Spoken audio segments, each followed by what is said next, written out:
Hello everyone, আসসালামু আলাইকুম। কেমন আছেন আপনারা সবাই? আশা করি সবাই ভালো আছেন। আমি টাঙ্গাইল থেকে বলছি সীমা। আপনারা দেখছেন আপনাদের পছন্দের ইউটিউব চ্যানেল সীমা সংসার। আপনাদের সবাইকে স্বাগতম। আবার হাজির হয়ে গেলাম নতুন আরেকটি এপিসোড নিয়ে।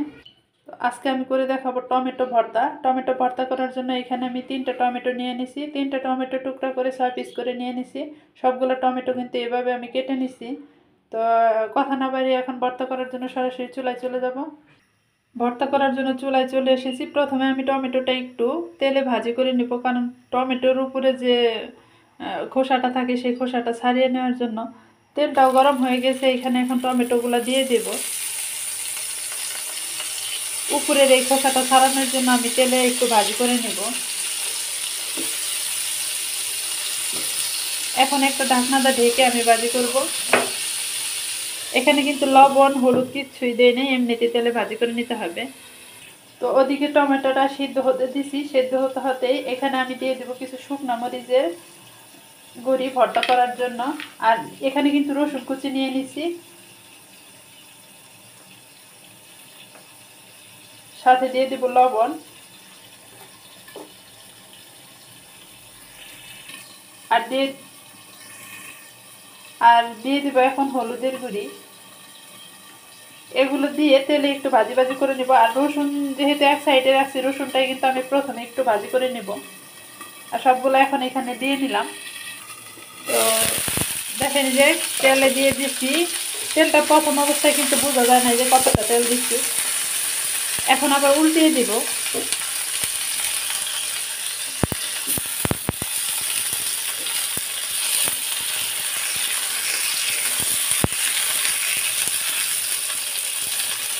উল্টিয়ে ঢাকনাটা ঢেকে জাস্ট এইভাবে সিদ্ধ করে নিতে হবে যেন উপরের খোসাটা উঠে আসে। এরকম সিদ্ধ করার জন্য আমি করে নিচ্ছি। খোসাটা ওঠানোর জন্য একটু সিদ্ধ করে নিচ্ছি তেলে। তো আমার টমেটোটা সিদ্ধ হয়ে গেছে। এখন আমি একটু ঠান্ডা করে হাত দিয়ে খোসাটা উঠিয়ে নেবো। দেখেন যে খোসাটাও একটু কুচি কুচি হয়ে আসছে। চুলার জালটা অফ করে দিয়ে আমি খোসাটা এখন ছাড়িয়ে নিব। তো খোসাটা ছাড়ানো হয়ে গেছে। এখন এখানে আমি অ্যাড করে দিব সরিষার তেল। ভর্তাটা অবশ্যই সরিষার তেল দিয়ে করার চেষ্টা করবেন। সরিষার তেলটা গরম হয়ে গেলে এখন এখানে আমি দিয়ে দেব রসুন কুচিগুলা। রসুনটা একটু ভাজি করে নিব, খুব একটা বেশি ভাজি করব না, হালকাই ভাজি করব। এভাবে ভর্তাটা করলে কিন্তু ভর্তাটা বেশি ভালো লাগে, সেজন্য আমি এইভাবে ভর্তাটা করি। তো এক একজন এক একভাবে ভর্তাটা করে খান। আমি যেভাবে ভর্তাটা করি সেইভাবে আপনাদের সাথে শেয়ার করছি।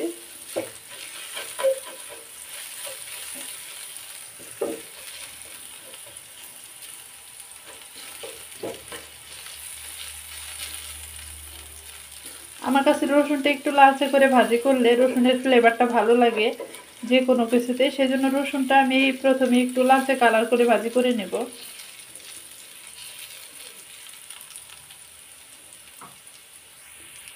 তো রসুনটা ভাজি হয়ে গেছে। আর এখন এখানে আমি দিয়ে দেব কিছু পেঁয়াজ কুচি।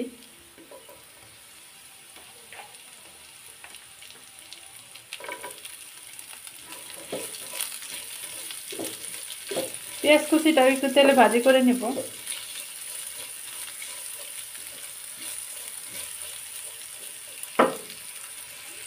তো আমার পেঁয়াজ কুচিটা হয়ে গেছে। আর এখন এখানে আমি অ্যাড করে দিব সেই টমেটোগুলা।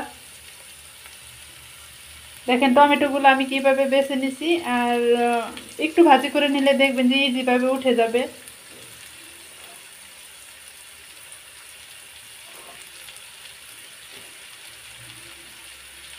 এখন টমেটোগুলো কিন্তু আমি এখানে গালিয়ে ফেলবো, ভাজবো আর এইভাবে চাপ দেবো, দেখবেন যে একাই গলে যাবে। তো আর এখন এখানে অ্যাড করে দিব আগে থেকে যে হলুদের গুঁড়ি, একটু শুকনা মরিচ ভেজে আমি গুঁড়া করে নিছি। আর লবণটাও দিয়ে দিলাম, দিয়ে এটার সাথে মিক্সড করে নিতে হবে।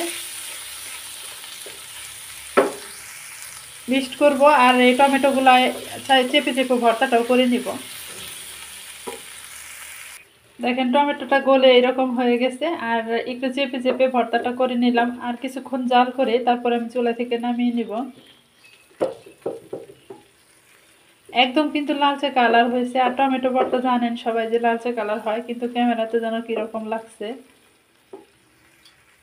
তো ফাইনালি আমার ভর্তাটা হয়ে গেছে। এখানে কিছু ধনিয়ার পাতা দিয়ে দিব, যেহেতু শীতকাল এখন ধনিয়ার পাতার অভাব নাই, সবার কাছে থাকে। তো চাইলে দিতে পারেন, না চাইলে নাও দিতে পারেন। এখন একটু সরিষার তেলও দিয়ে দিব, দিয়ে লবণটা চেক করে চুলা থেকে নামিয়ে নেব।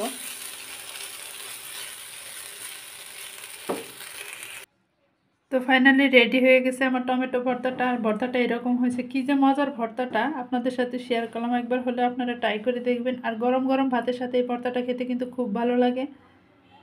ভিডিওটা ভালো লাগলে অবশ্যই কিন্তু সাবস্ক্রাইব করবেন আর কমেন্টের মাধ্যমে জানাবেন আজকে টমেটো ভর্তাটা কীরকম হয়েছে। আজকের মতো এই পর্যন্তই। আসসালামু আলাইকুম, আল্লাহ হাফেজ।